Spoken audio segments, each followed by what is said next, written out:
Nous connaissons tous que Dieu a créé le monde pendant 6 jours. Selon ce que nous rapporte le livre de Genèse, chapitre 1er et chapitre 2. Mais dans cette lignée de la création, du premier jour au 6e jour, nous ne voyons pas clairement dans les Écritures une place où Dieu a créé la femme. C'est-à-dire, dans le plan de Dieu, il a créé toutes les choses, il a achevé l'œuvre de la création, il a jugé toute son œuvre et à la fin, il a dit, il n'est pas bon que l'homme soit seul. La venue de la femme n'est pas une demande de l'homme, n'est pas la volonté de l'homme, n'est pas aussi un besoin qui s'est présenté, mais c'est Dieu qui a constaté ce que Adam manifeste. Dieu dit, il n'est pas bon que l'homme soit seul. Je lui ferai une aide semblable. Nous remarquons dans la Sainte Écriture qu'il n'existe pas, quand Dieu a prononcé cette phrase, le mot femme. Mais Dieu a simplement dit, je lui ferai une aide semblable. Nous tous, nous ne connaissons pas quel type d'aide que Dieu devait faire, mais sauf que nous avions entendu qu'il a dit, je lui ferai une aide semblable. Une aide semblable.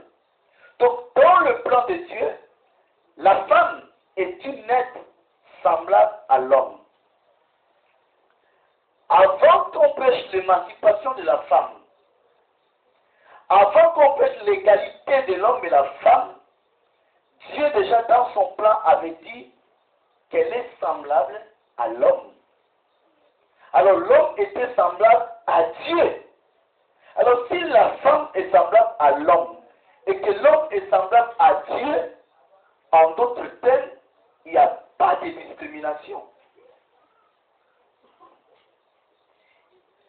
Adam était fait à l'image de Dieu. Faisons l'homme à notre image, selon notre ressemblance.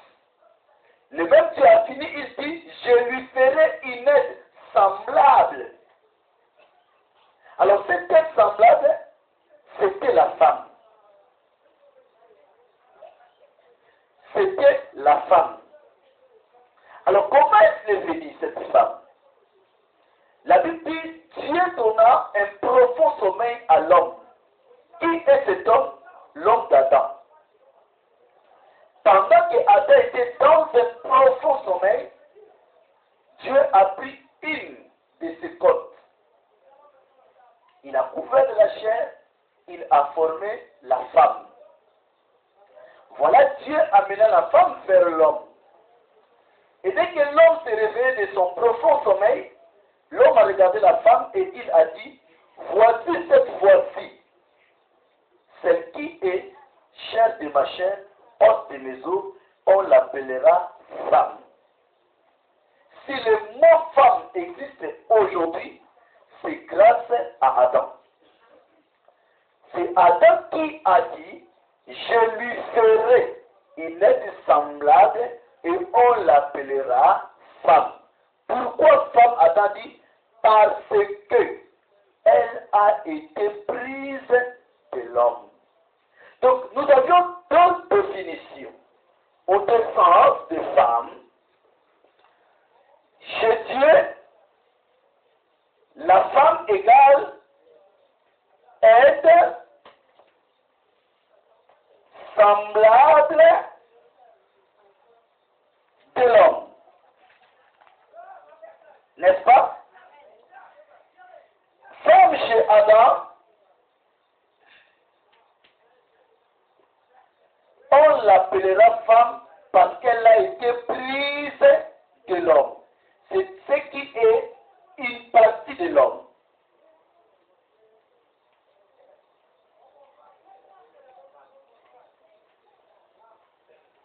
Alléluia. Alors, le deux définitions ne se contredit pas. Elle a été effectivement prise de l'homme, mais pourquoi elle a été prise de l'homme? Pour qu'elle puisse faire quoi?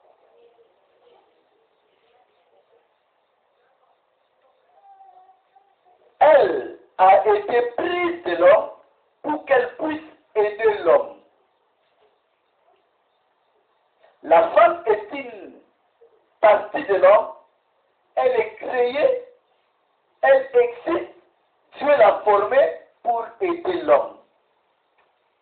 Alors, qu'est-ce que Ève devait faire? Qu'est-ce que la femme devait faire pour aider son mari Adam?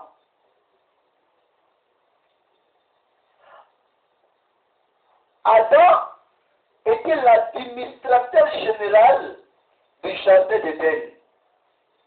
C'est-à-dire, Dieu lui avait donné un lieu, Dieu lui avait donné un jardin, où lui, il était le chef de ce jardin.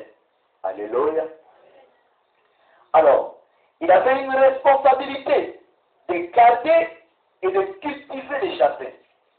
Et cette tâche, cette lourde tâche, Dieu a vu qu'Adam ne pouvait pas faire ça seul.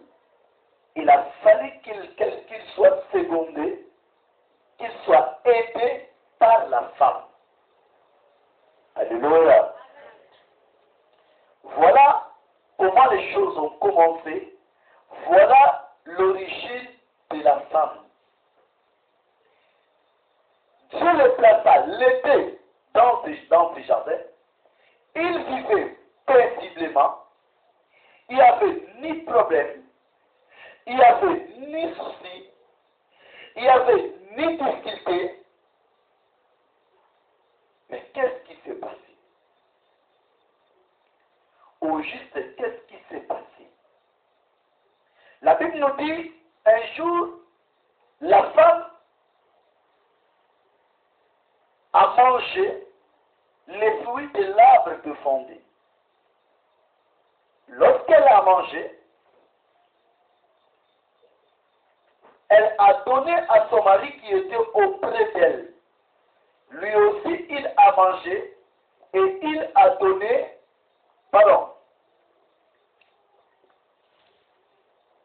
il y avait un arbre dans le jardin d'Éden qu'on appelait l'arbre de la connaissance du bien et du mal.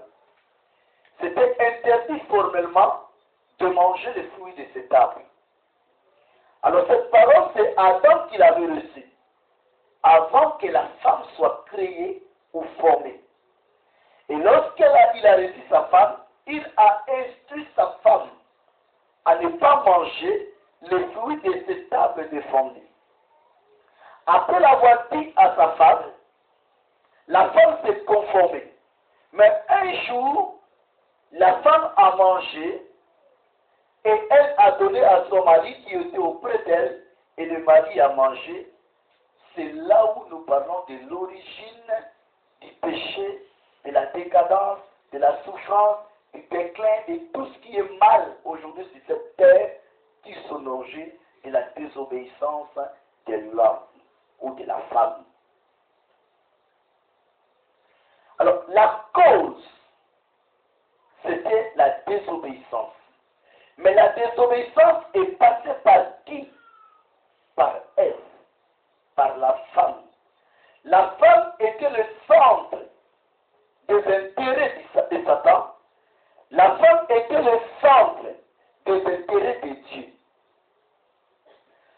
Lorsque je dis elle est le centre des intérêts du diable, c'est dans quel sens?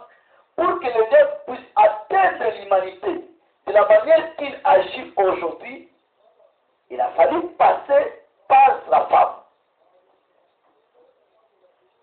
Alors pour que Dieu puisse sauver l'humanité de la manière qu'ils sont aujourd'hui, il a fallu qu'il passe toujours par une femme.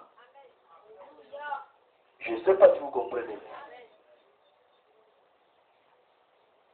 Le diable est passé par la femme pour atteindre ses objectifs. Dieu aussi a décidé encore de passer par la femme pour sauver l'humanité. Il était possible pour Dieu d'envoyer un enfant grandir dans le désert seul sans parents et que cet enfant soit le sauveur. Il était possible, mais il ne l'a pas fait. Il a inscrit même Joseph, il a choisi une femme pour faire sortir le Seigneur, afin qu'à travers la semence de cette femme, que le salut vienne sur la terre. Mais quelle est donc sa vraie position? La vraie position de la femme est la position initiale qu'elle avait dans le jardin d'Éden. Tant qu'elle ne prend pas cette position, automatiquement, elle est en désaccord avec la parole de Dieu. Mais la position initiale, c'était quelle position? Dieu avait créé la femme pour qu'elle aide l'homme.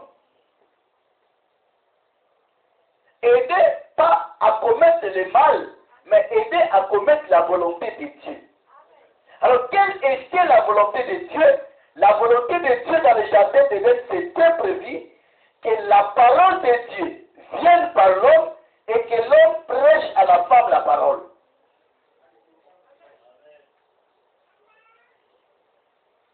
Si ce n'était pas le cas, Dieu devait appeler l'été, le faire asseoir, le montrer l'arbre et l'interdire à manger. Mais Dieu n'a pas procédé de cette manière. Il a instruit rien qu'Adam seul. Et Adam l'a instruit à Ève. Puisque dans Genèse 2, Ève n'était pas encore créée. L'Écriture dit, Dieu dit à l'homme, tu pourras manger tous les fruits des arbres, tous les arbres du jardin, sauf à l'arbre qui est au milieu du jardin. Après avoir donné cette recommandation, Dieu lui dit, il n'est pas bon que l'homme soit seul, je lui ferai une aide semblable. Adam avait déjà reçu la recommandation. Lorsque l'aide semblable est venue, Adam n'a jamais cessé de dire à l'aide semblable, voilà ce que tu vois, ne touche pas. Parce que la parole de Dieu nous montre qu'Adam doit protéger sa femme. C'était ça la volonté de Dieu. Mais lorsqu'il y a eu le péché, Dieu est descendu pour donner un sens clair aux choses. Il a posé la question à Adam, pourquoi? Parce que c'est lui qui était le responsable dans le jardin d'Éden. Pourquoi tu te caches ici? Parce que je suis nu. Qui t'a appris que tu es nu? L'écriture est claire. Qui t'a appris? C'est le verbe apprendre. En d'autres versions, qui t'a enseigné? Mais lorsque le Seigneur Dieu a posé la question à Adam, qui t'a enseigné? Quelle était la réponse d'Adam? Adam dit, c'est la femme qui m'a enseigné. C'est la femme que tu as mise à mes côtés, c'est elle qui m'a enseigné la nudité. Et Dieu regarde la femme, Dieu posa la question à la femme, pourquoi tu as enseigné ton mari? Pourquoi tu as fait cela? Elle dit, c'est le serpent qui m'a séduite.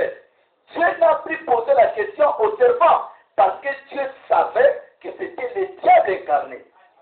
En d'autres termes, c'est le diable qui a instruit à la femme d'enseigner l'homme. C'est le diable qui a instruit à la femme de s'émanciper. Ça n'a jamais été une volonté parfaite de Dieu. Bien que la manière que cela apparaît. Parce que quand elle a mangé, la Bible dit, les yeux de l'un et de l'autre s'ouvrirent.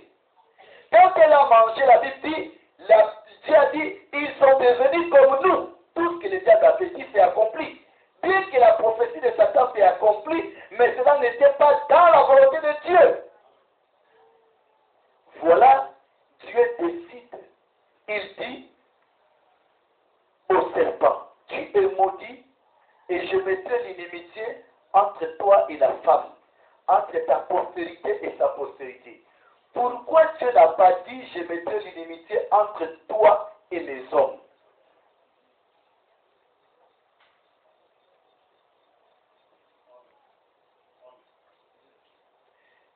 Ne jouons pas avec les écritures prophétiques. La Bible dit que c'est poussé par l'esprit que les hommes ont parlé de la part de Dieu. Si nous commençons à aider Dieu, ça devient un danger. Aujourd'hui, nous avons des personnes qui aident Dieu. Qui aident Dieu, comment ça dit? Ils ont de bonnes dispositions pour Dieu. D'autres veulent faire prospérer l'œuvre de Dieu. D'autres veulent parler de Dieu. Alors celui qui parle de Dieu n'est pas celui qui se lève de sa propre volonté. Même si ce qu'il dit est vrai, s'il n'est pas mandaté, ne l'écoutez pas.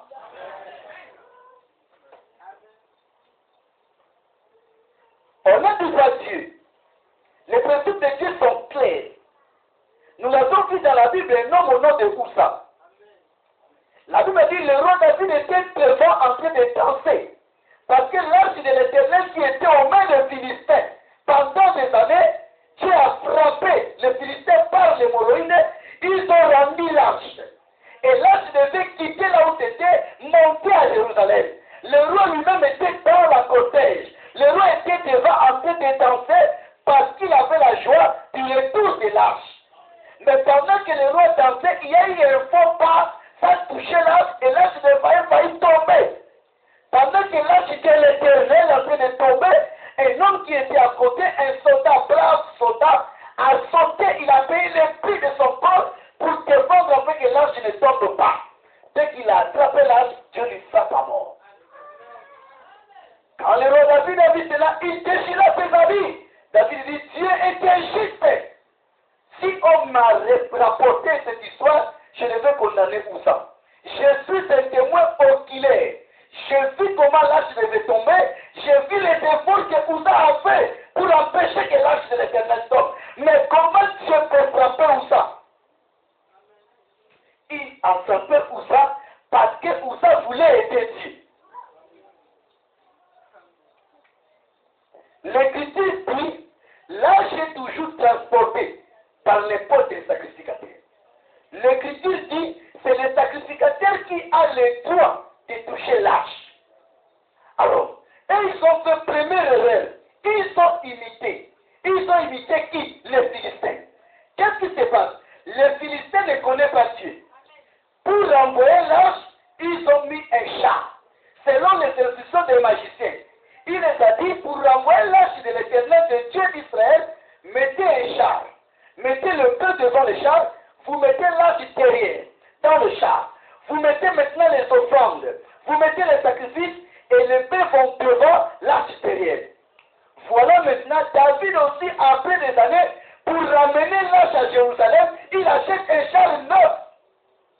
Il met l'arche, alors l'Écriture dit, l'arche est toujours transportée par les portes des sacrificateurs. Depuis le désert, c'est le sacrificateur qui prend l'arche, qui le met comme ça. Ce n'est pas un père qui transporte l'arche. Ce n'est pas un char qui transporte l'arche. Oh, mais parce que les Philistins l'ont fait, non! Vous ne pouvez pas imiter le monde. Si le monde y a un sécoulène royal, ce n'est pas à l'église.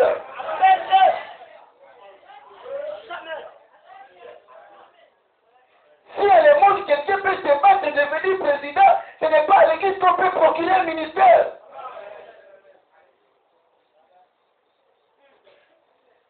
On ne peut pas imiter Dieu. On ne peut pas imiter dans le champ de Dieu. Voilà qu'on va conduire l'humanité à la chute. Et Dieu dit, je mettrai l'unité. Il fallait qu'il dise, je mettrai l'inimitié entre les servants et les hommes. Je l'ai accepté. J'ai imaginé, lui dit, Amen Seigneur.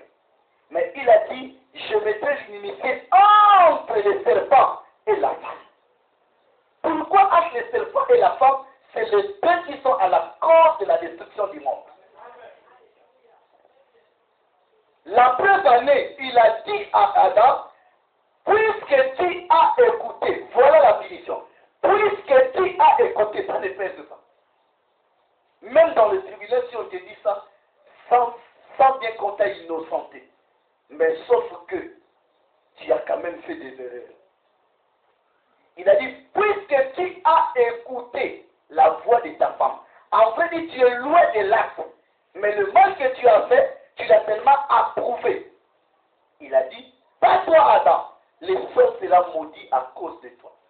La colère de Dieu est partie, pas frapper Adam, mais frapper le sol. Alors pour Ève, c'est parti droitement vers Ève. Pour le serpent, Dieu l'a frappé directement. Alors pour Adam, il y a eu un contour.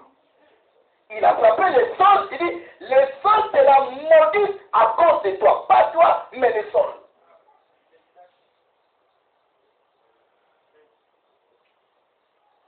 Bien-aimé dans la foi. Et il dit à la femme, tu enfanteras avec douleur. Tes désirs se porteront vers ton mari et celui-ci te dominera. Bien-aimé dans la foi. Les deux étaient égaux. Dieu éleva l'un et il abaissa l'autre.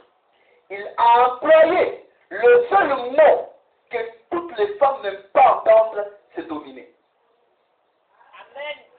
Le seul combat de la femme sur la terre en ce moment, l'homme ne peut pas les dominer. Que ce soit aux États-Unis, que ce soit en Angleterre, ce que la femme n'aime pas entendre, c'est la phrase que Dieu a prononcée. Celui-ci te dominera. Mais cela est ainsi. Nous croyons à cela et nous lui disons Amen. Il faut qu'une femme puisse avoir l'Esprit du Seigneur pour le dire Amen.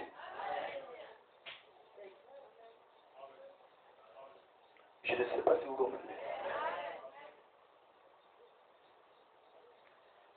Alors, tant que la femme enfante avec douleur, tant que cet esprit se porte vers son mari, tant que aussi le mari doit lui dominer. Les jours qu'elle va cesser d'enfanter avec douleur, c'est ces jours-là qu'elle aura son indépendance.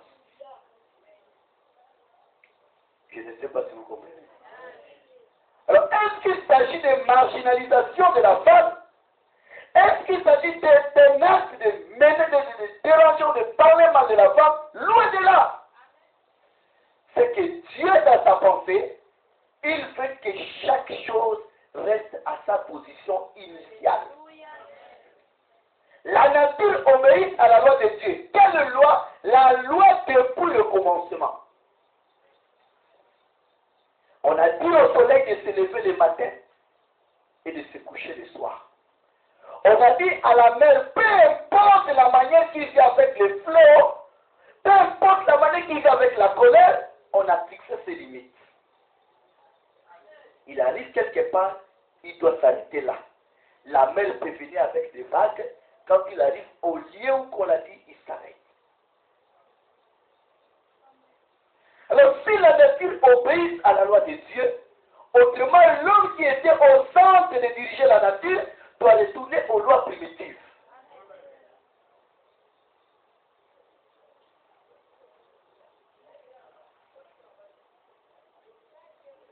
Pour la première fois, le diable a choisi la femme pour détruire. Et Dieu a semé l'inimitié. Et comme il a semé l'inimitié, cette femme existe jusqu'aujourd'hui.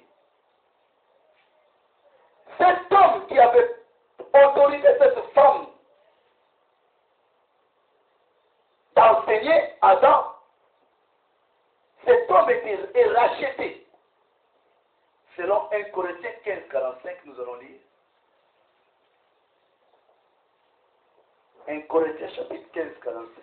1 Corinthiens chapitre 15, 45. verset 45. Hein? C'est pourquoi il est écrit, le premier homme, Adam, devint une âme vivante. Hein? Le dernier Adam est devenu un esprit vivifiant. Le premier Adam, c'est Adam du jardin d'Éden. Le dernier Adam, c'est Christ. Alors, le premier Adam a péché. Voilà le dernier Adam qui est venu racheter. Donc, Jésus est Adam restauré. Alors, si Adam est restauré par Christ, il reste maintenant la restauration de Ève. Alors, Ève aujourd'hui est l'image de nous tous l'Église. Alors si nous sommes l'Église, l'image de Ève, automatiquement nos femmes doivent déjà représenter aussi l'image de la vraie épouse. C'est-à-dire, nos sœurs doivent se conformer, doivent marcher à la lumière des Écritures. Puisque jusqu'aujourd'hui, devant Jésus, nous ne parlons pas. La preuve en est, c'est lui qui parle en nous. Le prophète Ésaïe dit, l'homme engendre et la femme enfante. Il y a une différence claire. La science vient de démontrer à plus bête que le prophète Ésaïe avait raison. La science vient confirmer les écrits d'Ésaïe que l'homme engendre et la femme enfante. Il y a une différence entre engendrer et enfanter. Engendrer, c'est dire qu'il vient avec la sémence. Il le dépose. La femme ne reçoit que la sémence et elle accouche la sémence. Alors, le Seigneur Jésus dit, dans la parabole des sémelles, la sémence, c'est la parole. Alors, si la sémence est la parole, donc la femme n'a pas la parole, mais elle reçoit la parole de son mari.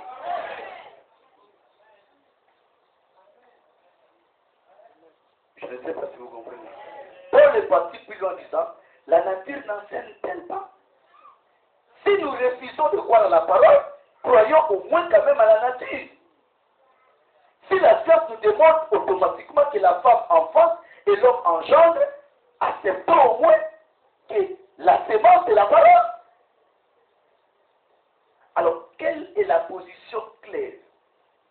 La femme prêche ou la femme ne prêche pas? Alors, quand vous voyez une femme pasteur, apôtre, docteur, prophétesse, cela est une volonté de Dieu ou cela n'est pas une volonté de Dieu? L'écriture est déplacée pour nous éclairer. D'autres l'ont fait par erreur. D'autres l'ont fait par leur propre volonté. D'autres l'ont fait par ignorance. Mais nous devons nous ressaisir en conformité avec la parole du Seigneur. Ce n'est pas le fait que vous êtes homme que vous êtes forcément ministre de la parole de Dieu. Non. Tous les hommes ne sont pas ministres. Il a fait aux uns. Pas à tous, mais aux uns. Alléluia. Nous avions beaucoup de gens qui sont des ouvriers volontaires de Dieu. Ils travaillent, mais ils n'ont pas un bulletin de paie. Ils n'ont pas un ordre enregistré comme embauché dans la société de Dieu. C'est une société qui est tellement bizarre. Voilà les patrons qui se lèvent à n'importe quelle heure, qui embauchent n'importe quelle manière. Il se lève à 6 heures, il envoie les gens dans son champ. Il sort à 8 heures, il trouve des voyous dans la route, il dit qu'est-ce que vous êtes en train de faire? Il les prend, il les envoie. Il sort à midi, il envoie jusqu'à 17 heures. Le travail finit à 18 heures, il embauche encore. La Bible parle des paraboles des ouvriers loués aux différentes heures.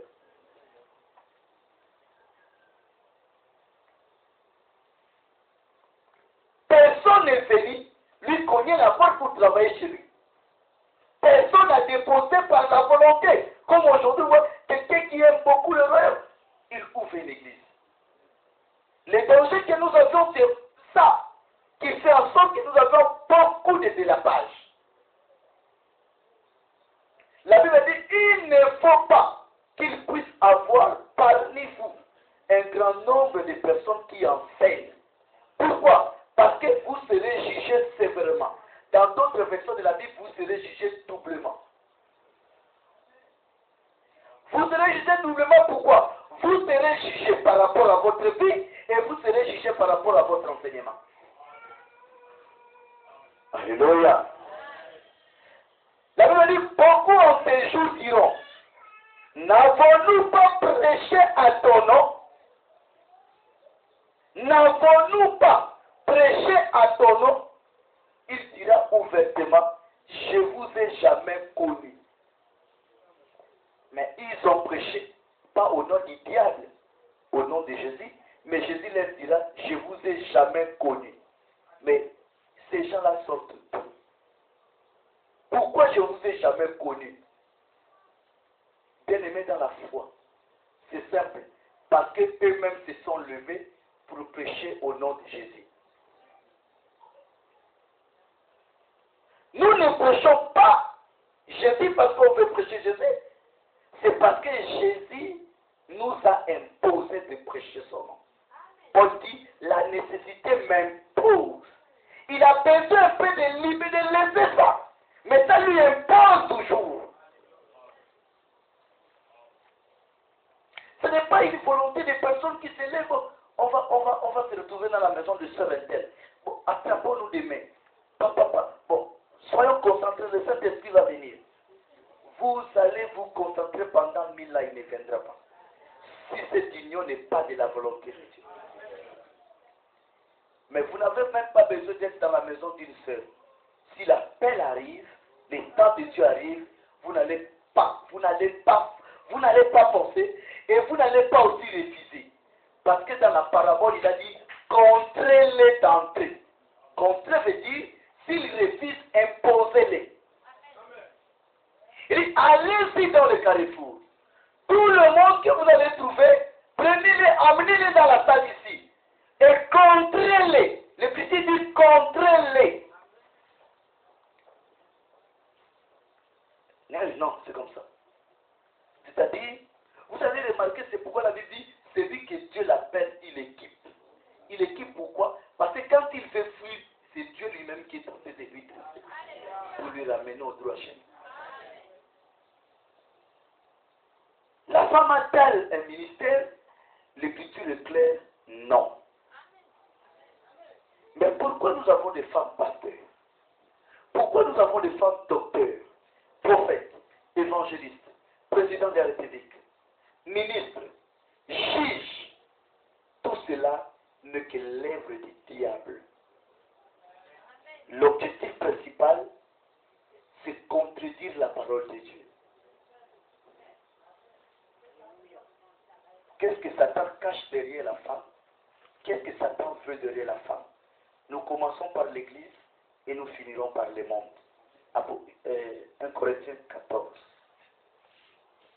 versets 34 à 35. 1 Corinthiens chapitre 14, 34 à 35. verset 34. Que les femmes se taisent dans les assemblées, Hein?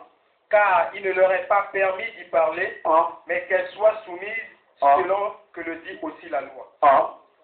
Verset 35. Hein? Si elles veulent s'instruire Hein? sur quelque chose, Hein? qu'elles interrogent leur mari Hein? à la maison, Hein? car il est malséant Hein? à une femme Hein? de parler dans l'église. Hein?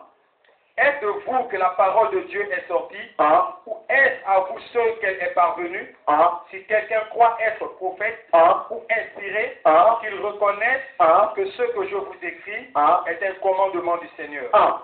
Et si quelqu'un l'ignore, Hein? qu'il l'ignore. Merci. Si quelqu'un croit être prophète ou inspiré, qu'il reconnaisse ce que je dis est un commandement du Seigneur. Si quelqu'un croit être inspiré, oh Dieu m'a dit que les femmes doivent prêcher. Oh Dieu m'a dit je suis prophète et moi j'autorise que cette personne reconnaisse que ce que Paul vient de dire est un commandement du Seigneur. Alors, pour mieux expliquer, nous allons faire un tableau. Un tableau qui va nous aider à avoir une lumière. Nous avons un petit tableau ici qui nous permet d'avoir deux tendances. Ça, c'est notre tendance qui dit non.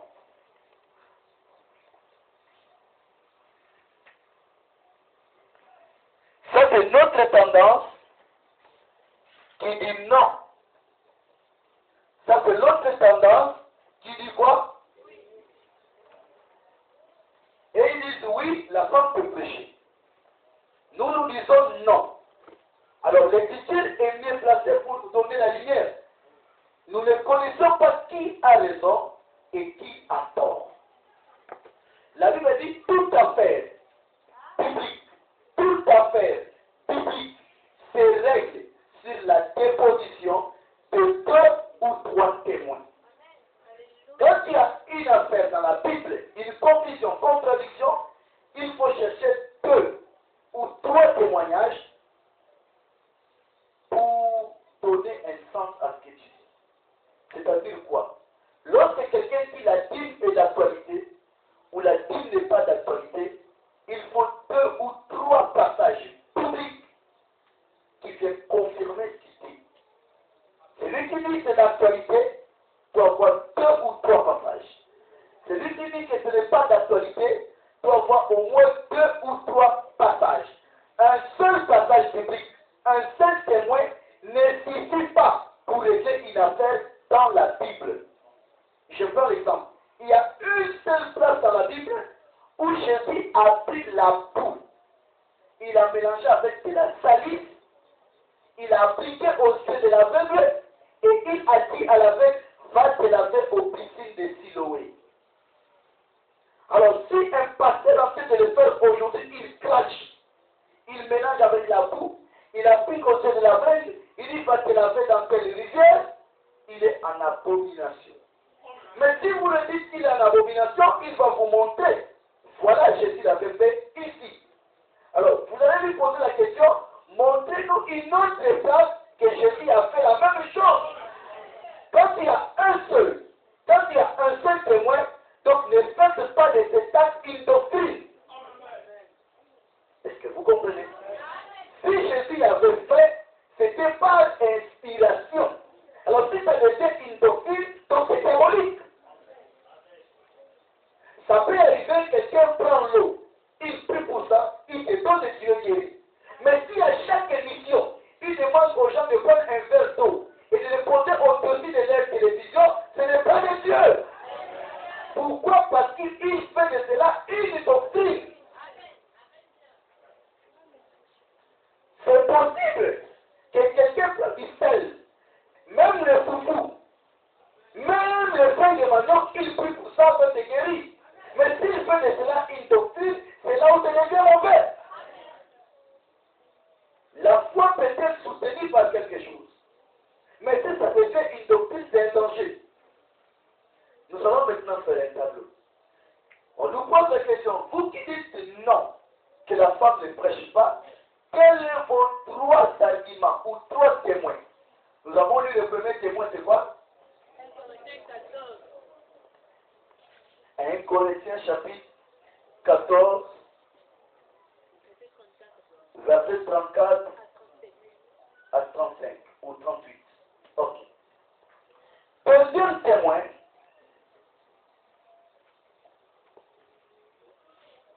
Timothée, 2:9 en Timothée. 1 Timothée chapitre 2, verset 9. 1.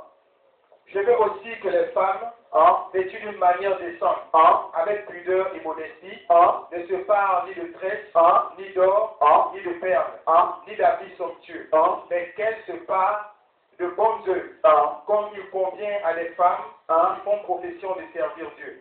Verset 11, que la femme écoute l'instruction en silence, avec une entière soumission. Verset 12, je ne permets pas à la femme d'enseigner, ni de prendre de l'autorité sur l'homme, mais elle doit demeurer en silence. Car Adam a été formé le premier, et Ève ensuite.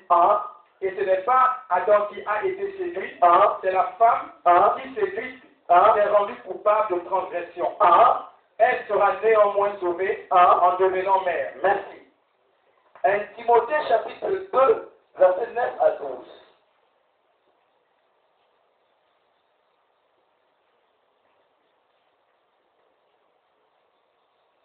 Troisième passage, c'est toujours dans 1 Corinthiens, Paul dit, comme dit aussi quoi?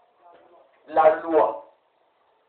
Si vous lisez 1 Corinthiens 14, 34 à 35, Paul dit, je ne permets pas à la femme de parler dans l'église, comme dit aussi la loi. Quand il dit comme dit aussi à la loi, c'est-à-dire au temps de la loi, les sacrificateurs étaient que des hommes.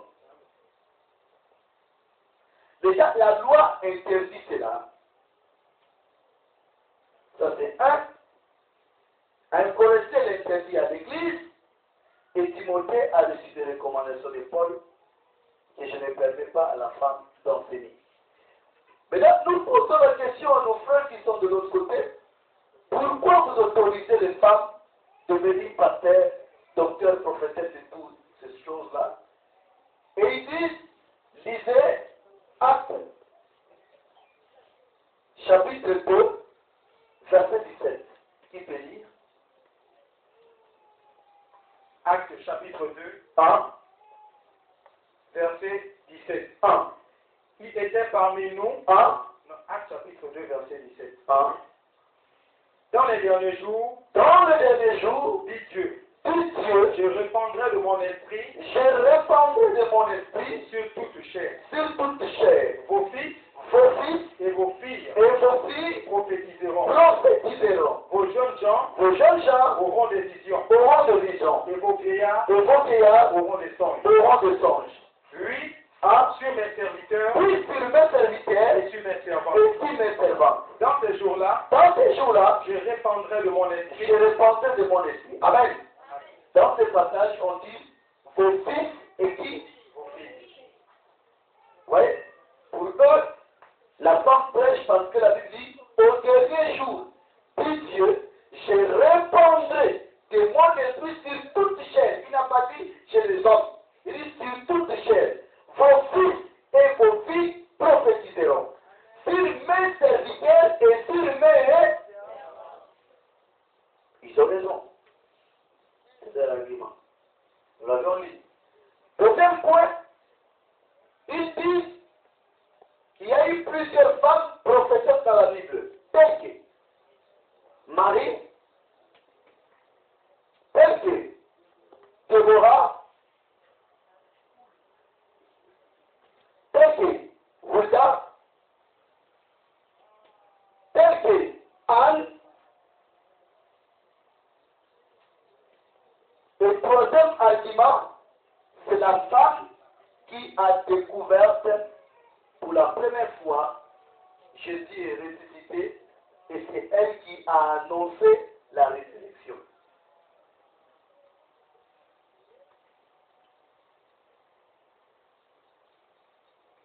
Ici aussi, il y a la femme samaritaine.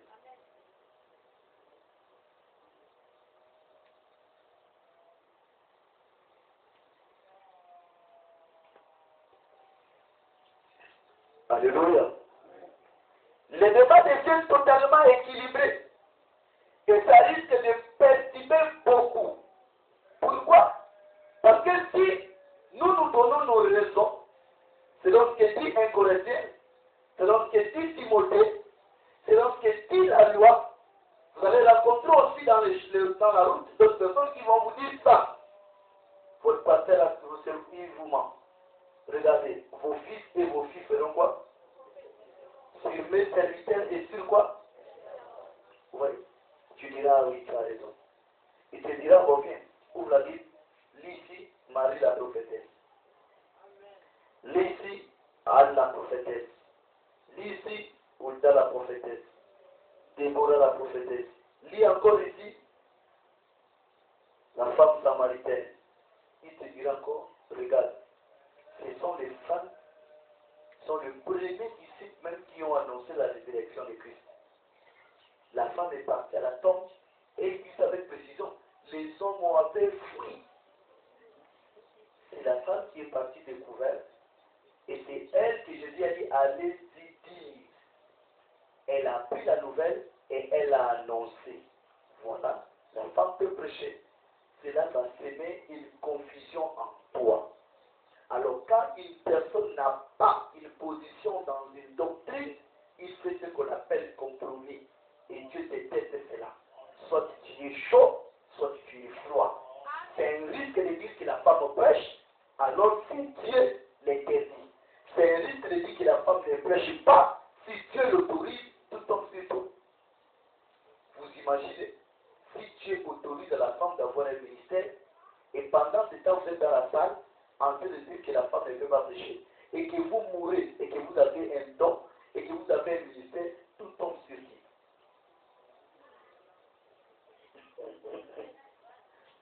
C'est pourquoi quelqu'un ne peut pas se lever.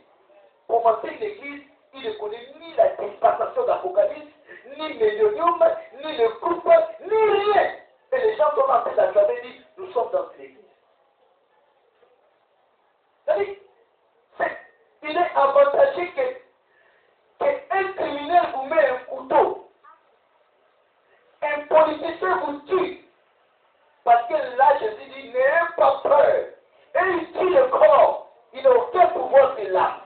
Mais le tueur de l'âme était dangereux.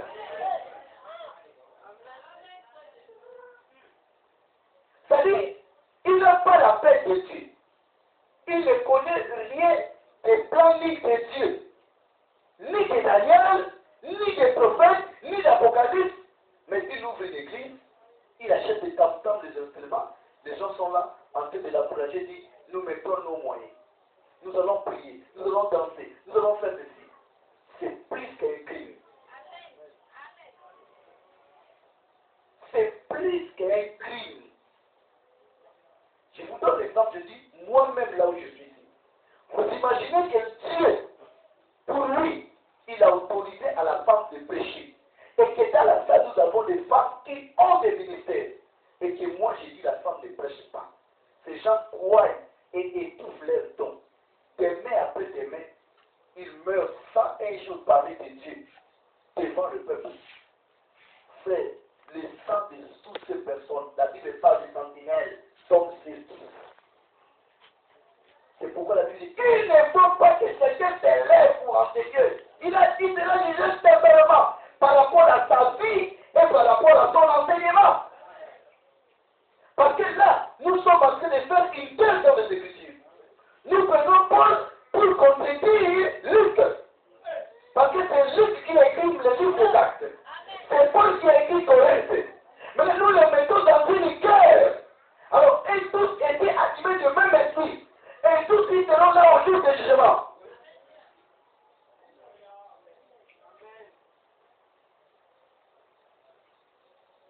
Quand Dieu se révéla, il fait ces choses. Garde ça caché. Oh frère. Maintenant, on nous pose la question. Il dit, mais messieurs, vous avez dit non, la femme ne peut pas prêcher. Et vous avez donné vos arguments. Mais nous sommes un peu troublés. Parce que nous ne savons plus comment tracher cette affaire. Vous-même, vous avez écouté ce que les autres ont dit. Nous avons tous lu. Et la question qu'on vous pose, qu'est-ce que vous pensez de leur argument? C'est ça la troisième question. Ou la deuxième. La première, vous avez dit non. La deuxième, on dit prouvez-les. Vous avez prouvé. On a posé les autres, ils ont dit oui. Prouvez-les. Ils ont prouvé. La troisième question, on va vous poser, qu'est-ce que vous pensez de ce qu'ils ont dit? Alléluia. Et aussi, on va leur poser la question, qu'est-ce qu'ils pensent de ce que vous avez dit? Alors, à nous maintenant de répondre, qu'est-ce que nous pensons à ce que eux ils ont dit? Qu'est-ce qu'ils ont dit? Acte 2, 17. Je commence à répondre.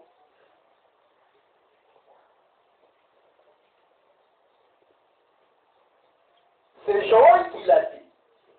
Dans Joël chapitre 2, verset 28 à 29, rapidement les temps, je dois respecter les temps. Joël 2, 28 à 29, rapidement. Joël chapitre 2, Hein? verset 28 Hein? au verset 29. Hein? Après cela, Hein? je reprendrai mon esprit sur toute chair. Hein? Vos fils et vos filles prophétiseront, Hein? vos vieillards auront des songes, Hein? et vos jeunes gens des visions, Hein? même sur les serviteurs Hein? et sur les servantes. Merci. Je vais expliquer les passages qu'ils ont pris.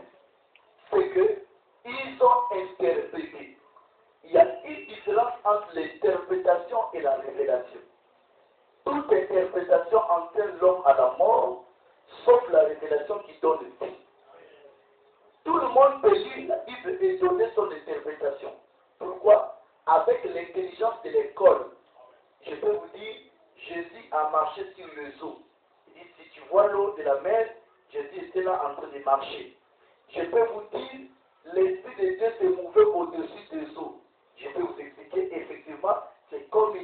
Seigneur est là, ils étaient dans la barque, voilà l'Esprit de Dieu est en train de mouver. Chacun peut donner son explication littérale de ce qu'il dit. Mais la révélation, c'est ce qui est caché derrière cette pensée. Alors, quand ils ont pris acte, eux, c'est l'interprétation. Pourquoi? Parce que Joël était prophète. Il a dit, au dernier jour, Dieu va répandre son esprit sur toute chair. Vos fils et vos filles seront quoi? Déjà, ils n'ont pas compris la différence qui existe entre les ministères et les dons. C'est-à-dire quoi? Lorsque vous lisez 1 Corinthiens 12, 4, c'est ça la réponse de Acte 2. 1 Corinthiens chapitre 12, Hein? c'est le verset 11. Il y a diversité de dons, Hein? mais le même esprit. Verset combien? 4, pas 11, oui. Il y a diversité de dons, Hein? mais le même esprit. Hein? Diversité de ministères, Hein? mais le même Seigneur. Hein? Diversité d'opérations, Hein? mais le même Dieu qui opère tout en tous. Hein? Au verset 7. Hein? Or, à chacun, Hein? la manifestation de l'esprit Hein? est donnée pour l'utilité commune. En effet, Hein? à l'un est donné par l'esprit Hein? une parole de sagesse, Hein? à un autre Hein? une parole de connaissance Hein? selon le même esprit, Hein? à un autre Hein? la foi Hein? par le même esprit, Hein? à un autre Hein? le don des guérisons Hein? par le même esprit, Hein? à un autre Hein? le don de opérer des miracles, Hein? à un autre Hein? la prophétie, Hein? à un autre Hein? le discernement des esprits, Hein? à un autre Hein? la diversité des langues, Hein? à un autre Hein? l'interprétation des langues. Hein? Un seul Hein? et même esprit Hein? opère toutes ces choses. Hein? Les distribue Hein? à chacun en particulier Hein? comme il veut. Merci. Je vais expliquer maintenant. 1 Corinthiens 12 nous dit il y a diversité de dons, mais le même esprit. Il y a diversité de ministères, mais le même Seigneur. C'est-à-dire, l'esprit donne le don. Le Seigneur donne quoi? Le ministère. Les ministères, nous les trouvons dans Éphésiens 4, où la Bible parle qu'il y a combien de ministères? 5. Il y a les prophètes, il y a l'apôtre, il y a les docteurs, il y a les pasteurs, et il y a qui?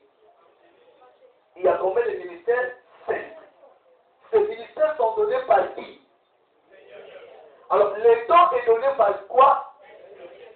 Alors, la Bible a commencé à citer les Saint-Esprit déversent combien de dons? 9. Parmi les 9, il y a le don de la prophétie.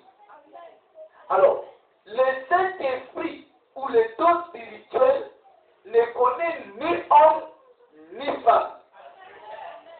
La preuve en est, le jour de la Pentecôte, le jour de la Pentecôte, ils étaient dans la salle. Il y avait les hommes, il y avait les femmes. Lorsque le Saint-Esprit est venu, il n'y a pas eu seulement le don de prophétie. Non, il y a eu le don de parler à l'âme. Il y a eu le don de l'interprétation. Il y a eu le don de guérison. Il y a eu tous les dons. Quand Pierre est sorti de la chambre haute avec Jean, ils ont levé un paralytique.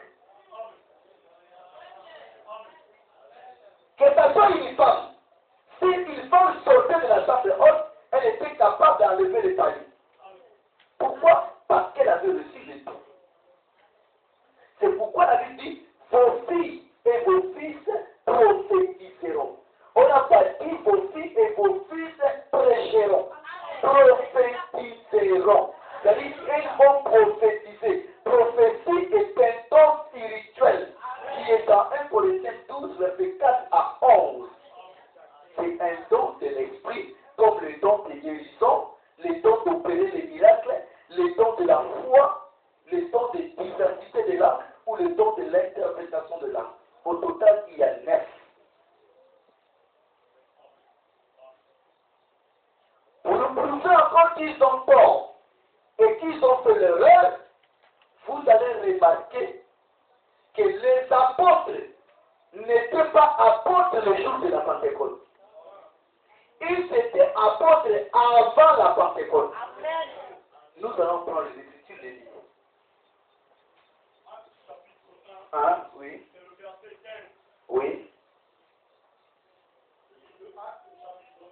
Hein? Au verset 15. Hein? En ces jours-là, Hein? Pierre se leva au milieu des frères. Hein? Le nombre des personnes réunies étant d'environ Hein? 120. Hein? Et il dit, Hein? hommes frères, Hein? il fallait que s'accomplisse ce que le Saint-Esprit, dans l'Écriture, a annoncé d'avance, Hein? par la bouche de David, Hein? au sujet de Judas, qui a été le guide Hein? de ceux qui ont saisi Jésus. Hein? Il était compté parmi nous Hein? et il avait part au même ministère. Merci. Amen.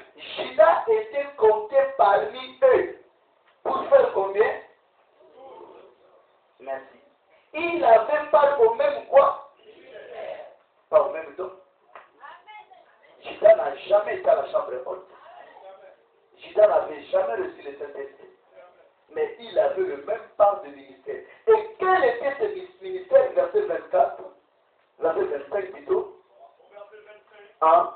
Afin qu'il ait part Hein? à ce ministère Hein? et à cet apostolat Hein? que Judas Hein? a abandonné pour aller Hein? en son lieu. Merci. Judas a abandonné un ministère. Quel ministère? Apostolique. C'est dire qui? Apôtre. Judas était apôtre avant la Pentecôte.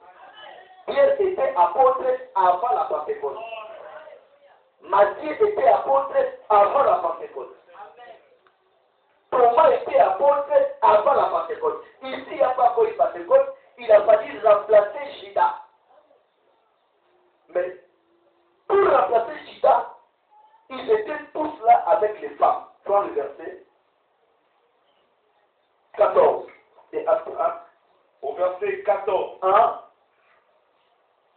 Tous, 1, d'un commun accord, 1, persévéraient dans la prière 1, avec les femmes 1, et Marie, 1, mère de Jésus, 1. et avec les frères de Jésus. Merci.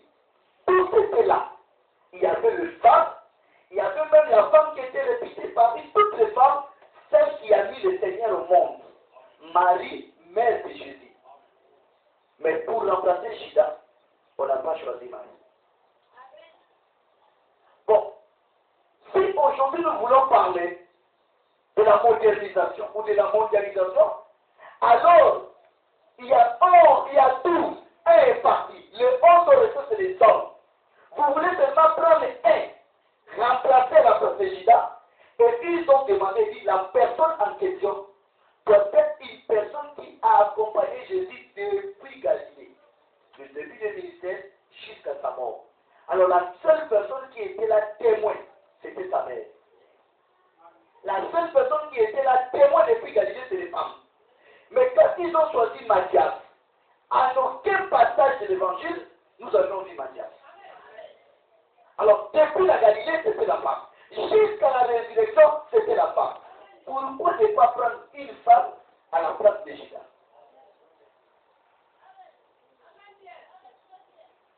Je ne sais pas si vous comprenez. Donc, acte 2 ne tient pas. C'est-à-dire, il y a interprétation et confusion de leurs pensées. Et cet esprit, il n'arrive pas à faire la différence entre le Saint-Esprit et le ministère. Deuxième argument, nous commençons par la résurrection d'abord, avant de prendre les individus. C'est la femme qui a dit Christ ressuscité, c'est elle qui annonça que Jésus est ressuscité. Vrai ou faux? Vrai. Et aujourd'hui, on nous dit, comme c'est elle qui l'a fait, la femme doit prêcher. Là encore, interprétation. Marc 16. Les passages qui parlent de ça, Marc chapitre 16, 1, Au verset 8. 1. Elles sortirent du sépulcre et s'enfuirent. La peur et le trouble les avaient saisies. Non. Verset 6. Verset 6, il leur dit, ne vous épouvantez pas. Vous cherchez Jésus de Nazareth, qui a été crucifié, et il est ressuscité. Il n'est point ici, voici le lieu où on l'avait mis. Verset 7, mais allez dire à ses disciples et à Pierre qu'il vous précède en Galilée. C'est là que vous le verrez, comme il vous l'a dit. Verset 8, elles sortirent du sépulcre et s'enfuirent. La peur et le trouble les avaient saisis.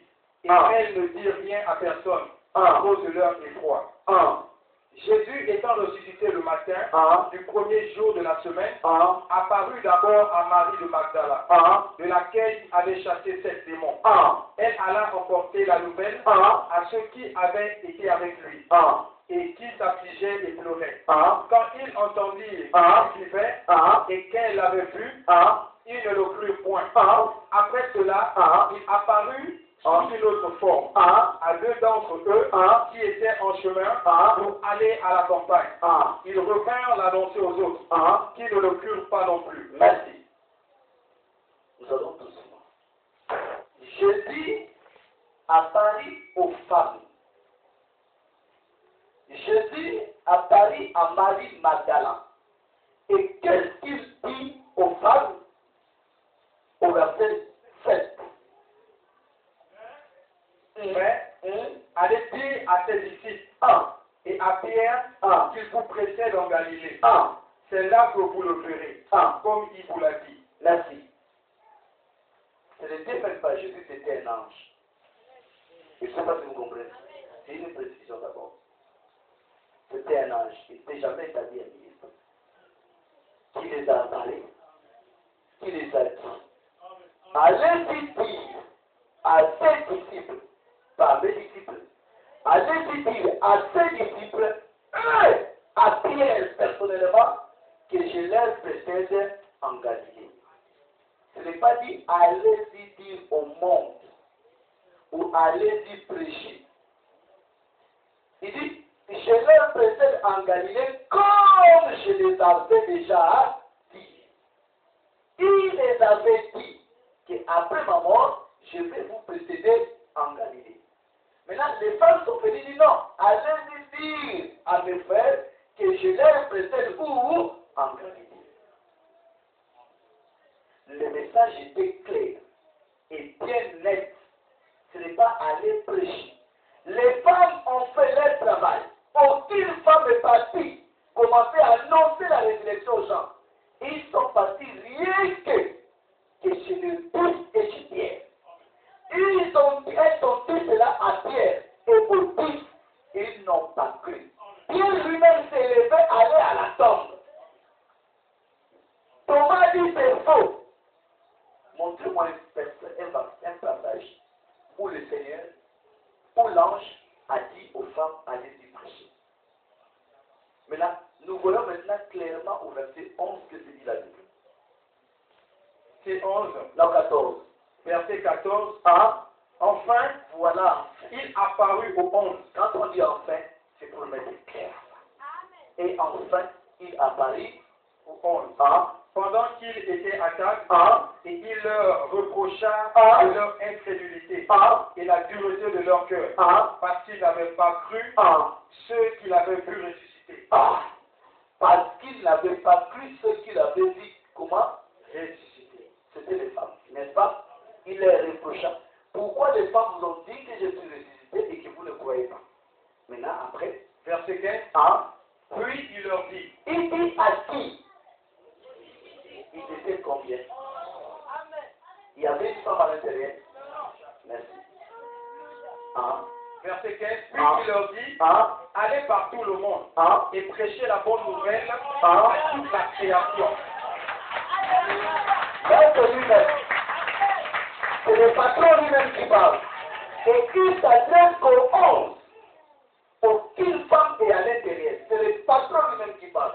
Allez-y dire, allez partout dans le monde. Cette commission, la femme ne l'a jamais reçue. Allez partout dans le monde, prêcher la bonne nouvelle. Alors, il n'a jamais dit à la femme, allez prêcher la bonne nouvelle. Allez-y dire à Pierre. Et quand vous dites ça à Pierre, Pierre connaît ça. Il avait déjà lui-même dit ça à Pierre. Mais la commission d'aller partout, lui-même est venu le dire aux 11. Donc, vous voyez que c'est encore l'interprétation. Maintenant, si nous prenons rapidement Marie, nous allons lire les passages, je crois que c'est dans les autres. C'est 21 ou 16. Oui. Verset 20. Non, c'est 15. Verset 20. Ah. Marie la prophétesse. Exode 15, 20, oui. Exode 15, 20. Ah. Marie la prophétesse, Ah. sœur d'Aaron, Ah. prit à sa main un tambourin. Ah. Et toutes les femmes vinrent après elle, Ah. avec des tambourins Ah. et en dansant. Ah. Verset 21. Ah. Marie répondait aux enfants d'Israël, Ah. chantez à l'Éternel, Ah. car il a fait éclater sa gloire. Merci. Nous allons rapidement voir ce que ça veut dire. Nous avons lu ici Marie la prophétesse. Ils vont te montrer, dit mon frère Javi, c'est écrit quoi? Marie la prophétesse. Frère d'Aaron. Javi, oui. Jésus. Elle était qui? Prophétesse. Amen, amen. Oui. Ils ont raison. Et s'il y a prophétesse Ayo, il y a quel problème? S'il y a prophétesse Ada, il y a quel problème? Il y a déjà Marie qui? Frère, c'est encore une confusion. Marie la prophétesse, effectivement. Mais la Bible dit, qu'est-ce que Marie la prophétesse a fait? Pris à sa main un tambourin. Et toutes les femmes virent après elle avec les tambourins et commençaient à faire quoi? À chanter, à danser. Toutes les femmes, aucun homme est là. Alors, vous pouvez comparer ce qu'elle fait là avec ce que Jérémie a fait. Vous pouvez comparer ce qu'elle fait là. Montrez-moi une place, Marie la prophète est venue dire, ainsi dit le Seigneur. Ainsi dit le Seigneur était la parole de Dieu venue amenée par un prophète adressée au peuple. Ici, Marie avait un don. Mais dans l'Ancien Testament, il n'y avait pas la différence entre les dons et les ministères. Parce que le ministère de l'Ancien Testament, c'était les sacerdotes lévitiques. Il n'y avait pas apôtre, il n'y avait pas docteur, il n'y avait rien. Les ministres de l'Ancien Testament, c'était les lévites ou les sacrificateurs. Alors, aucun sacrificateur était femme. Tous les sacrificateurs, c'était des hommes. Les prophètes sont venus là où le peuple et les sacrificateurs n'obéissaient plus à la loi de Dieu. Et Dieu a envoyé les prophètes avec les ainsi dit le Seigneur. Aucun prophète est venu femme pour prêcher le peuple de Dieu la loi. Je ne sais pas si vous comprenez. Alors ici, si la Bible a dit Marie la prophétesse, c'était quoi? C'était une sœur qui avait une grâce. Quand elle chante, quand elle danse, quand elle prend son tambourin, ce qui sort de sa bouche, c'est les merveilles de Dieu. La preuve en est, tout autour d'elle, il n'y avait que les femmes. Si c'était un ainsi dit le Seigneur, elle devait se mettre même devant les hommes en train de parler.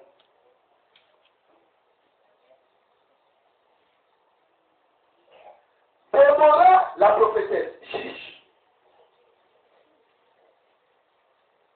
Juge chapitre 4, Oui. verset 1er. Oui. Les enfants d'Israël firent encore ce qui déplaît à l'Éternel, Oui. après que Hugues fut mort. Et l'Éternel les vendit entre les mains de Jabin, roi de Canaan, qui régnait à Hatzor. Le chef de son armée était Sisera, et habitait à Arochet. Les enfants d'Israël criaient à l'Éternel, car Jabin avait 900 chars de fer. Il opprimait avec violence les enfants d'Israël depuis 20 ans. Depuis 20 ans. Verset 4. Dans ce temps-là, Déborah, prophétesse, femme de Lapidot, était juge en Israël. Elle siégeait sous le panier de Déborah. Merci. Je veux parler trop loin. La Bible dit, Déborah prophétesse et juge encore amplifie. Mais elle était juge en quel temps? La Bible dit au temps où Dieu a vendu son peuple. Dieu a vendu le peuple pendant 20 ans. Pour la première fois, Dieu vend son peuple. Et en Israël, lorsqu'une femme est à la tête du peuple, c'était comme une forme de malédiction. Alors c'était normal que Déborah soit à la tête parce que la Bible dit, Dieu a fait quoi? Vendu. Dieu a vendu son peuple. Nous l'avions vu encore au temps du roi Akab. Dieu vendit Israël. Et à ce moment, au lieu que ce soit Akab qui règne, c'était qui? Mais la Bible dit, c'est Déborah qui était prophétesse, siégeait ou faisait son jugement sous les palmiers. Alors, si c'était un ministère, elle devait faire son jugement dans le temple. Parce que c'est par là où se trouve la loi de Dieu. Je ne sais pas si vous comprenez. Déborah était juge, n'est-ce pas? Un juge. Il juge à travers quoi? La loi. Donc, automatiquement, elle doit aller dans le temple, ouvrir la loi, prendre la place des souverains sacrificateurs et juger le peuple. Mais comme elle n'a pas ces droits-là de sacerdoce, elle jugeait sous le palmier. Et pour prouver maintenant que c'était un temps où Dieu avait vendu le peuple, nous allons prendre Hébreux 11.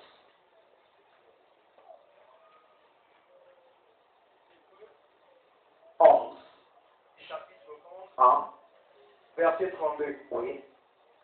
La Bible dit, et que dirais-je encore? Hein? Car le temps me manquerait Hein? pour parler de Gédéon, de Barak, de Samson, de Jephthé, de David, de Samuel et des prophètes. Merci.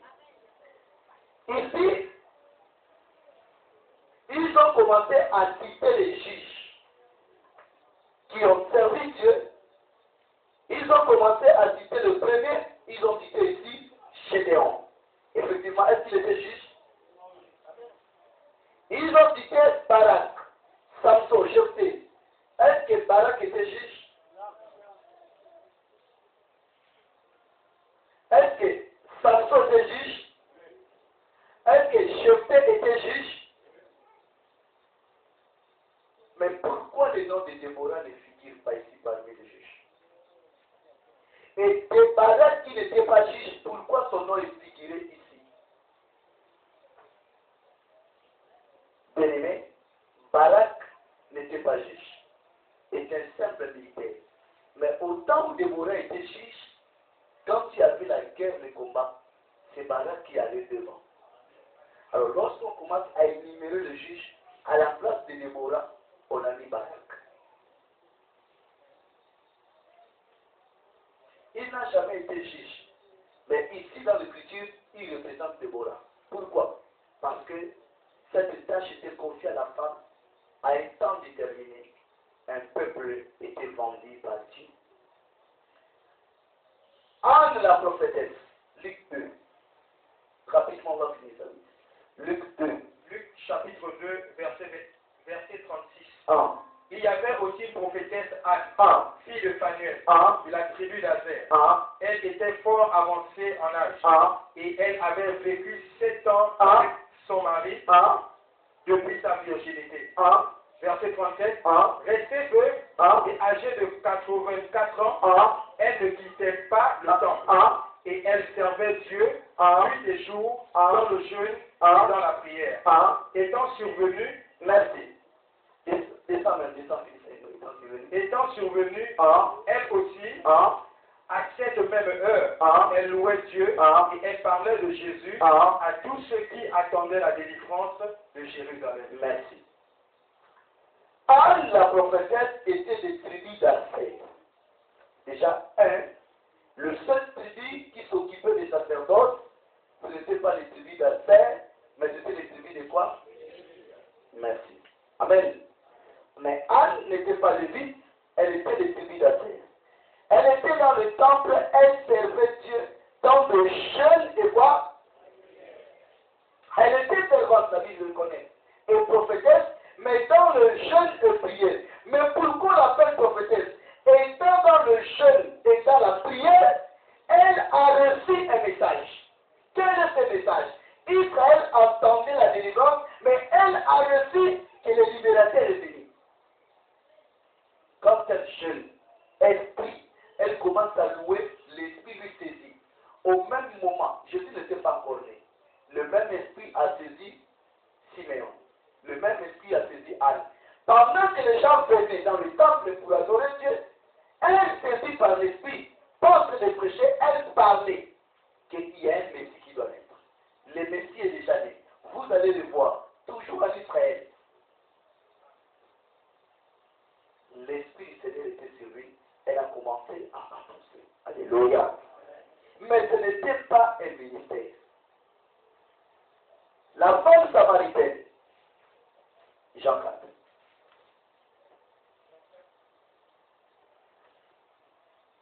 Jean chapitre 4, verset 1er. Non, directement Verset 39. 39. Plusieurs Samaritains de cette ville crurent en Jésus à cause de cette déclaration formelle de la femme. Il m'a dit tout ce que j'ai fait. Aussi, quand les Samaritains vinrent le trouver, ils le prièrent de rester auprès d'eux. Et il resta là 2 jours. Un beaucoup plus grand nombre crut à cause de sa parole. Et il disait à la femme, ce n'est plus à cause de ce que tu as dit que nous croyons, car nous l'avions entendu nous-mêmes. Et nous savons qu'il est vraiment le sauveur du monde. Merci. Et il dit, tu n'as pas remarqué que la femme samaritaine a prêché toute la vie de Samarie. Et c'est grâce à l'évangile de cette femme que la vie de Samarie a cru au Seigneur. Mais pourquoi vous interdisez la femme de prêcher alors c'est une femme qui a prêché la vie de Samarie? Frère, ce n'est pas le cas. La Bible dit, la femme a dit au peuple de Samarie, j'ai rencontré un homme qui a dit toute ma vie. Ça n'a rien à voir avec la parole. C'est un don de la prophétie. J'ai rencontré un homme qui a parlé de moi dans la profondeur, qui a révélé ce que je suis. Elle témoignait un don. Elle a rencontré la femme. Il a demandé plutôt l'eau à la femme a refusé. Il a dit à la femme, j'ai l'eau vive. La femme dit, donne-moi de l'eau. Il dit, va, appelle ton mari. La femme a dit, je n'ai pas de mari. Il dit à la femme, tu as eu 5. Et celui qui est avec toi n'est pas aussi ton mari. La femme a crié, comment tu connais ma vie? Tu es prophète? Il dit oui. Je ne sais pas si vous comprenez. La femme a crié dans la vie, j'ai rencontré un homme qui a parlé de ma vie. La ville s'est levée. Il dit, où est cet homme? Ils ont pris Jésus. Ils l'ont amené en Samarie. Jésus a prêché, prêché, prêché. Dès qu'eux-mêmes ont écouté le Seigneur, ils sont partis voir la femme. Ce que j'aime pour les habitants de Samarie, ils corrigent tout en même instant. Au verset 42, verset 41. Verset 41. Un beaucoup plus grand nombre crut à cause de sa parole. Et il disait à la femme, crie à cause de sa parole et non crie à la déclaration formelle de la femme. Alors, pour la première fois, la Bible dit, plusieurs Samaritains de cette ville crient en Jésus à cause de cette déclaration formelle de la femme. Quelle est cette déclaration? La Bible a dit 2 points. Il m'a dit tout ce que j'ai fait. C'est un don. Il m'a dit tout ce que j'ai fait. Ce n'est pas une prédication. Ce n'est pas une parole. Ce n'est pas un plan de salut. Il a parlé de moi. Il m'a dit que j'ai 5 maris. Celui qui est avec moi n'est pas mon mari. Et effectivement, ce qu'il a dit est vrai. Ce n'est pas ça qui sauve. Ça, c'est un témoignage. Et ce que Jésus a dit a révélé. Mais ici, au verset 40, la Bible dit, un beaucoup plus grand nombre crie à cause de quoi? De sa parole. Ça, c'est l'évangile. Et il disait à la femme, quoi? Et il disait à la femme, ce n'est plus à cause de ce que tu as dit que nous croyons, car nous l'avons entendu nous-mêmes, et nous savons qu'il est vraiment le sauveur du monde. Merci. C'est ça. Donc, vous êtes rapidement, il faut leur poser la question. Et vous, qu'est-ce que vous pensez des arguments de l'autre? eux aussi ils sont quand même un mot à dire par rapport à nos arguments. N'est-ce pas? Qu'est-ce qu'ils diront? 1 Corinthiens 14, 34 que vous avez donné là, c'était Paul qui s'adressait à l'église de Corinthe. La lettre là était adressée à quelle église? Alors, est-ce qu'ils ont raison? Il faut rapidement 1 Corinthiens 1, verset 1 2. 1 Corinthiens chapitre 1, verset 1er. 1, Paul, appelé à être apôtre de Jésus-Christ 1, par la volonté de Dieu, et le frère Sosthène, 1, à l'église de Dieu Hein? qui est à Corinthe, à ceux qui ont été sanctifiés 1, en Jésus-Christ, 1, appelés à être saints, 1, et à tous ceux qui invoquent 1, en quelque lieu que ce soit 1. le nom de notre Seigneur Jésus-Christ. Merci. La lettre est adressée à d'abord à quoi? À quelle église? Reprends. À l'église de Dieu qui est à Corinthe. À l'église de Dieu qui est où? À Corinthe. Ils ont raison, elle est adressée à Corinthe. Et après, À ceux qui ont été sanctifiés à ceux qui ont été sanctifiés en Jésus-Christ, en Jésus-Christ, appelés à être saints, appelés à être saints, et à tous ceux qui invoquent voilà, et à tous ceux qui invoquent, en quelque lieu que ce soit, en quelque lieu que ce soit, je ne sais tellement correct. Je ne sais pas si vous comprenez. Et en tous ceux qui invoquent, en quelque lieu que ce soit, le nom du Seigneur, pour reconnaître cela. Si les deux étaient à Corinthe, Paul a réprimandé Corinthe, même si tu es à Galate, tu dois savoir que la femme ne prêche pas. Parce que pour la première fois, la femme a prêché, c'était à Corinthe. C'était pas à Galate. C'était pas à Rome. Pour la première fois, la femme a prêché, cette fois, la Bible parle des désordres dans l'église de Corinthe. Pose la question à ses pasteurs. Quels étaient les désordres qui étaient à l'église de Corinthe? Ils vont te dire les femmes prêchées. C'est pourquoi Paul, comme il n'a pas vu ça à Galate, il a vu ça à Corinthe, il a écrit à Corinthe, c'est interdit. Et si c'était seulement Corinthe, la Bible claire, la Bible dit, en quelque lieu que ce soit. Même dans 1 Corinthiens 14, la Bible dit, dans toutes les églises des saints, la Bible n'a pas dit à Corinthe. Dieu n'est pas un Dieu de désordre, mais un Dieu d'ordre. Dans toutes les églises au pluriel, des saints au pluriel, il n'est pas permis à la femme d'enseigner. Amen, amen. Bien-aimés, il n'y a plus de débat. Le débat est clos. Nous comprenons par là que la femme n'enseigne pas. Toutes ces choses-là sont la volonté du sol. Et pour finir, nous remarquons le premier homme qu'on peut dire mauvais ou dictateur, c'est Jésus lui-même. Parce que il est venu, lui le sauveur, tout le monde croit en lui. Il était entouré de plusieurs femmes. Jean le dit, il était entouré de plusieurs femmes qui servaient le Seigneur. Mais parmi ces femmes, aucun était apôtre. Dieu n'interdit pas la femme de servir Dieu. Dans 1 Timothée 2, Paul dit aux servantes de Dieu. Déjà, le fait d'employer le mot servante, il y a des servantes. Mais servir Dieu ne veut pas dire avoir un ministère. Jésus est venu, il a pris 12. Pourquoi il a pris 12, il n'a pas pris 13 ou 10 ou 11 apôtres? Il a pris 12 pour que l'image des 12 représente encore les 12 tribus d'Israël. Parce que dans l'ancienne alliance, il y avait 12 tribus d'Israël. Dans la nouvelle alliance, il faut le fondement des 12 apôtres.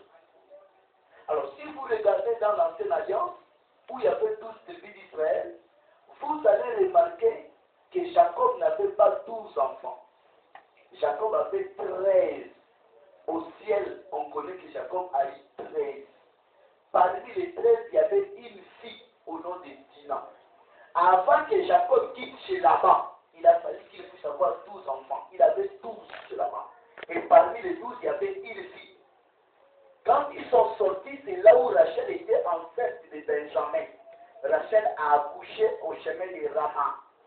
Elle a accouché, elle est morte. Le bébé qu'elle a laissé s'appelait Benjamin. Et on a pris Benjamin, on l'a associé pour faire 13 et on enlève du nom, ils sont restés 12. Et quand Dieu parle des 12 tribus d'Israël, il parle des 12 enfants de Jacob sans compter Dina. Jésus arrive, il prend aussi 12 sans compter une femme. Mais tout autour, il y a des femmes. Est-ce que c'est mauvais? Non. Vous avez remarqué qu'il y a eu un 13e apôtre. Parce que Judas est mort. Ils ont remplacé Judas par Matthias.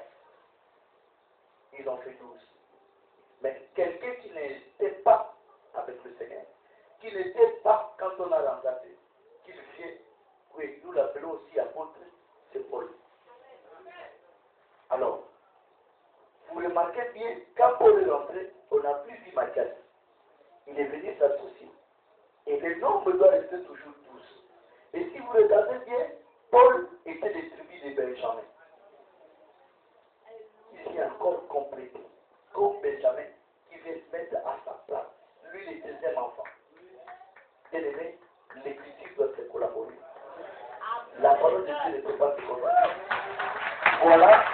Ces personnes aujourd'hui se lèvent pour contredire la parole de Dieu. C'est-à-dire, si une femme se lève aujourd'hui, c'est l'envoûtement qui arrive. Si nos mamans travaillent, si nos frères partent à l'école, bien aimés, nous n'avons plus le choix sur ce plan. Mais, en vrai dire, nous sommes en train de tuer notre culture. Pourquoi? Nous ne comprenons pas l'œuvre de Satan. Satan sait que quand tu as fini, il a donné la responsabilité à chacun. Il dit à l'homme, le sol est maudit à cause de toi. Comme le sol est maudit, quand tu iras travailler pour donner à manger à ta femme, tu vas faire ce pour voir la chair. Donc, tu vas travailler maintenant plus pour servir ta famille. Le gars a tourné, il prend la femme, il lui met dans le travail. Alors la femme a maintenant deux administrations. Alors normalement dans le plan de Dieu, c'est l'administration de la femme, c'est le ménage. Ça a été comme ça depuis Abraham et Sarah. Quand Abraham a reçu les anges, Sarah est retournée dans son administration. Maintenant, le gars a pris la femme, le met dans l'administration des hommes. Alors comme la femme est dans l'administration des hommes, il faut qu'elle gère la femme dans l'administration. Elle a combien d'administrations? Deux. Et comme elle a deux administrations, elle ne peut pas, elle va s'essouffler. Elle joue la place de l'homme. Et si elle joue la place de l'homme, il faut qu'elle cède entre les deux. Elle doit céder un. Et qu'est-ce qu'elle doit céder? Ménage. Il faut quoi? Une ménagère. Je ne sais pas si vous comprenez. C'est-à-dire, elle n'a jamais préparé une sauce pour son mari. Elle ne connaît plus jamais la vie de son mari. Elle ne connaît plus éduquer ses propres enfants. Alors, si elle n'arrive pas à transmettre, puisque la femme est une partie de l'homme, autrement dit, le père n'a pas le temps de transmettre l'éducation aux enfants, c'est la mère qui hérite la pensée du père, et dans la chambre, c'est la mère qui connaît les secrets du père. Et en restant avec les enfants, elle communique cela. Alors, quand il n'y a plus ça d'élevé, c'est la couche sociale qui prend un coup. Alors, si la couche sociale prend un coup, nous serons des brigands, des braquettes. Tout cela, pourquoi? C'est le plan de Satan. Nous avons des femmes insoumises. Pourquoi insoumises? Parce qu'elles travaillent.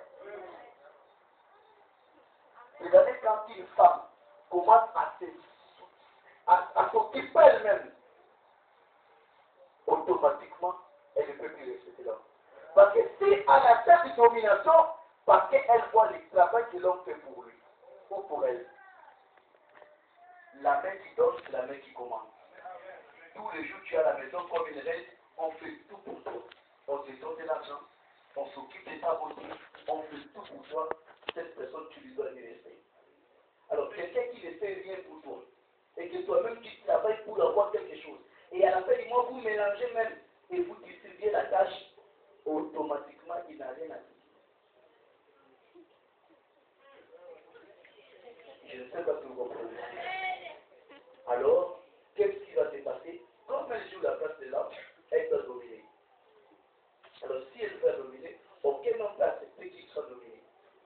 programme de l'homme, c'est écrit que c'est l'homme qui domine. Et il faut qu'elle cherche une autre femme comme elle. Elle devient lesbienne.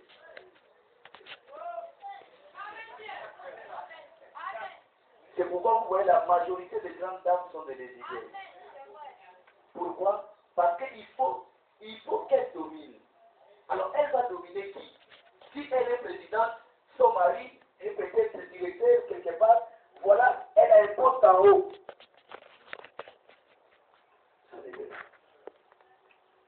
L'émancipation de la femme n'est que cette pensée diabolique pour détruire les mariages. Nous allons le voir le vendredi prochain. Que Dieu vous bénisse. Nous allons rendre grâce au Seigneur.